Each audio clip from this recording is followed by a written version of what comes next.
Thank you, everybody, for coming to the Aaron Torres Podcast YouTube page. I do have one quick favor before we get to the video that you came here for, and that is very simply this. You see that little red subscribe button below this video? Go ahead, smash that subscribe button. It really does help me. It really does help this channel grow and my audience grow. So go ahead and hit that red subscribe button. And now, here is the video that you came here for. Over the next 6 or 7 days, there's actually something kind of important going on in the world of college sports, and that is the SEC spring meetings, the SEC coaches meetings down in Florida.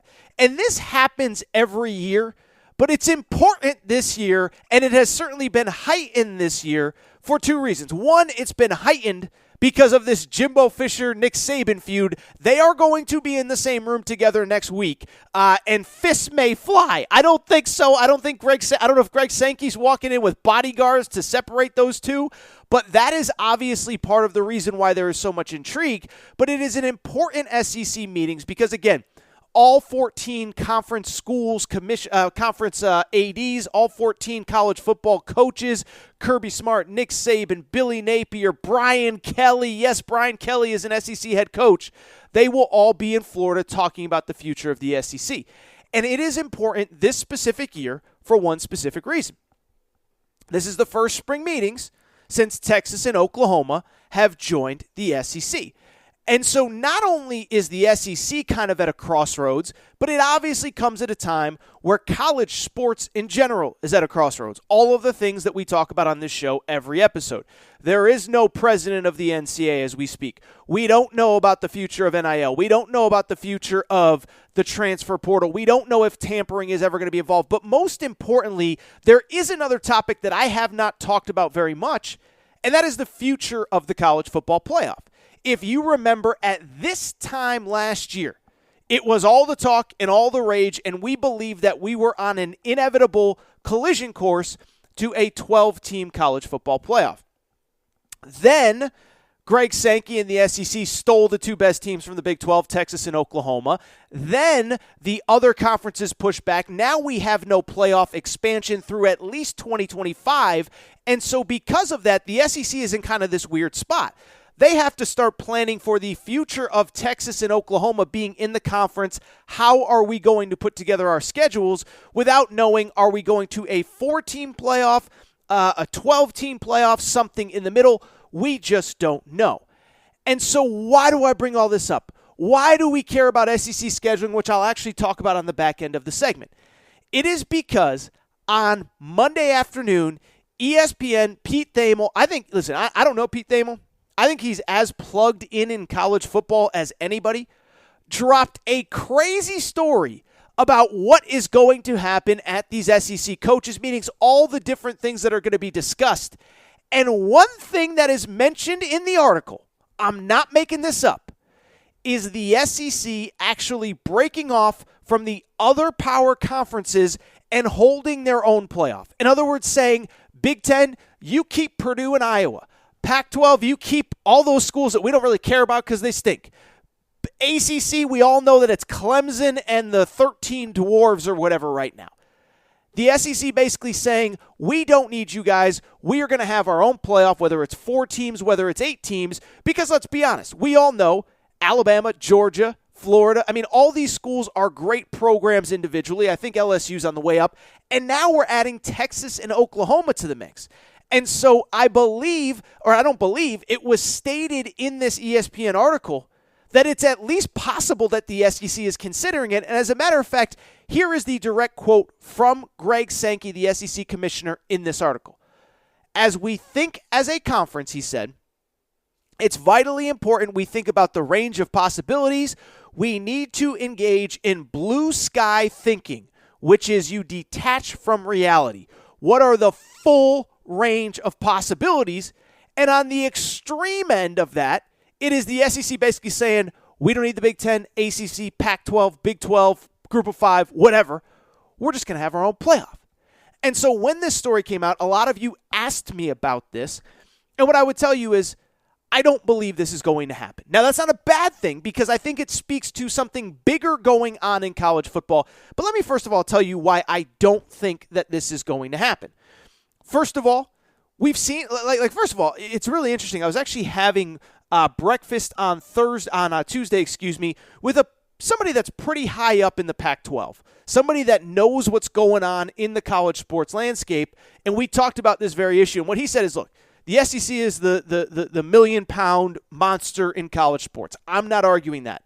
But we have seen 3 all-SEC championship games over the last 10, 12 years. If you go back to 2011, it was Alabama versus LSU, and we've had Alabama versus Georgia twice since then.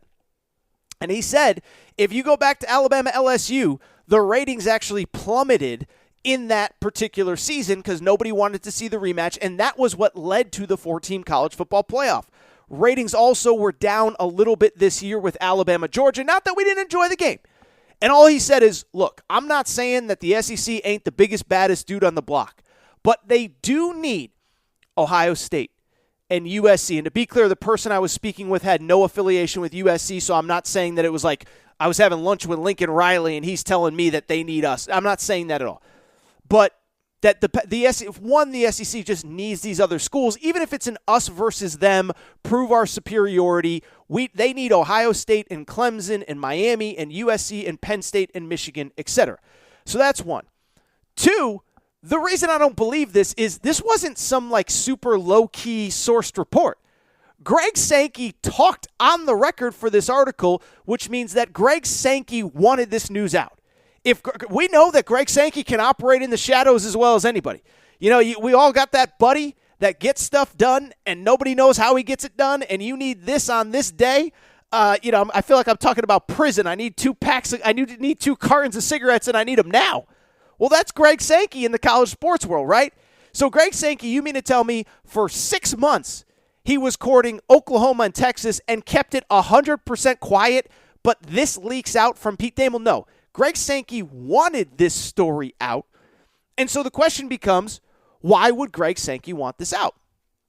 Well, it was actually my first reaction fell in line with what was mentioned in the article, and what my first reaction was, and what was also mentioned in this article by Pete Thamel, ESPN, great job by him, is that Greg Sankey is not happy with how that college football expansion playoff conversation happened, college football playoff expansion happened. And why was he not happy? It's because of all the craziness of the last year, but some of it, in defense of everybody else, was self-inflicted by Greg Sankey.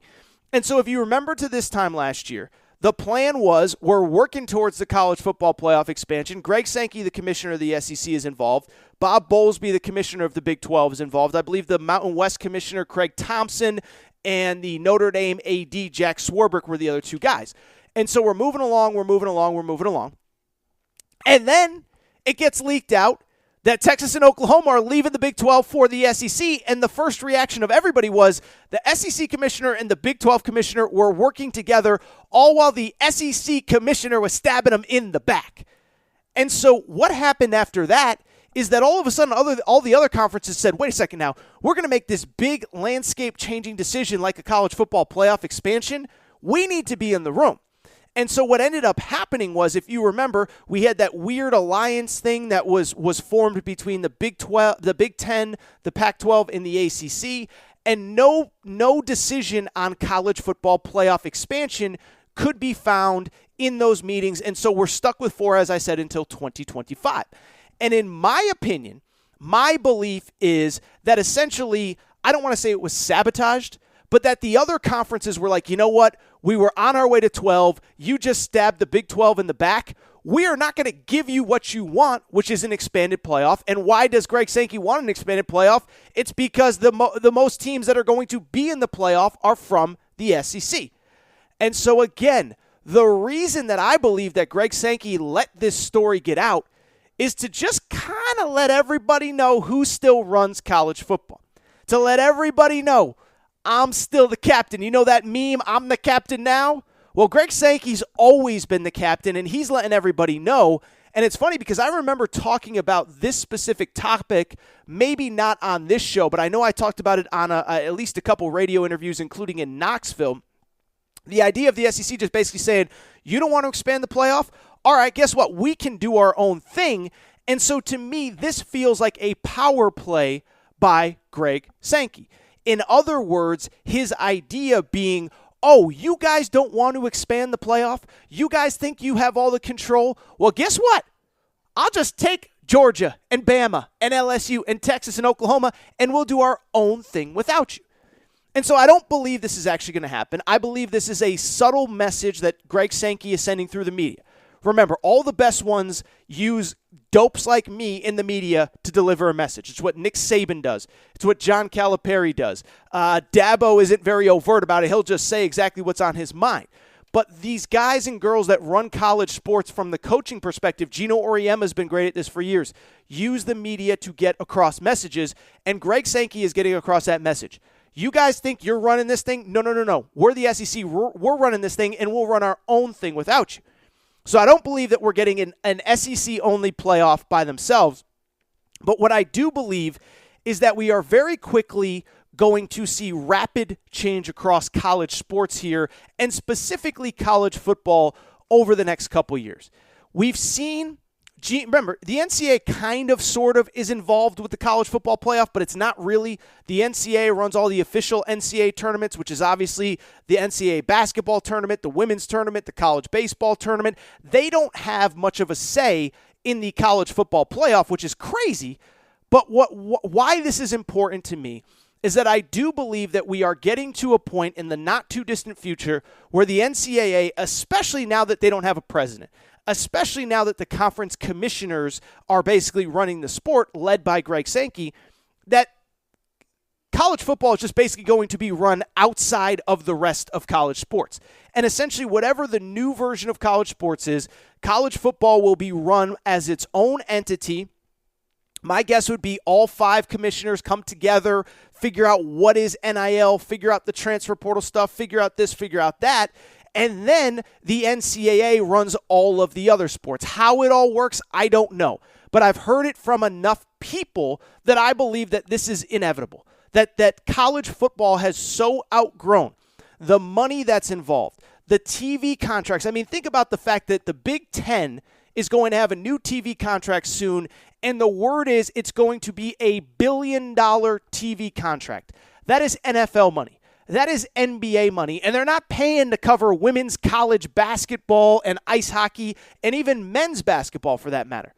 They're paying for the college football content for Ohio State, Michigan, Penn State, Michigan State in the case of the Big Ten.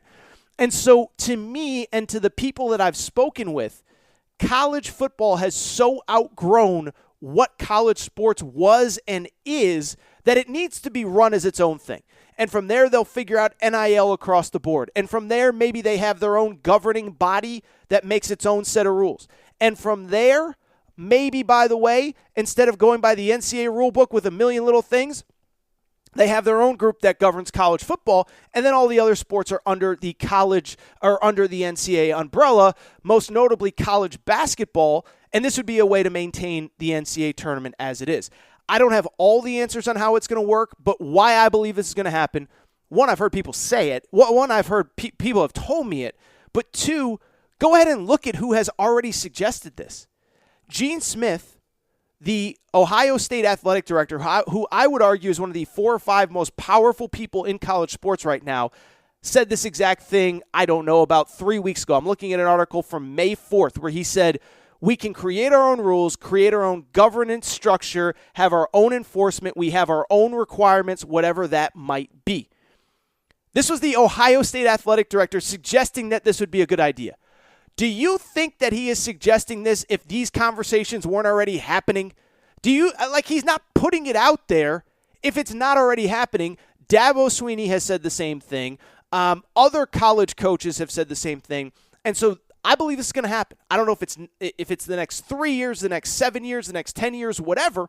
And I don't know what it means for the next 50 years of college sports, but this is what it feels like we're heading toward. And I feel like Greg Sankey putting out the idea that, hey, if we don't get this thing figured out, if we don't wrap our arms around college football, then I'm just telling you, we'll just go do our own thing because there's too much money, too much at stake, too much pride, whatever.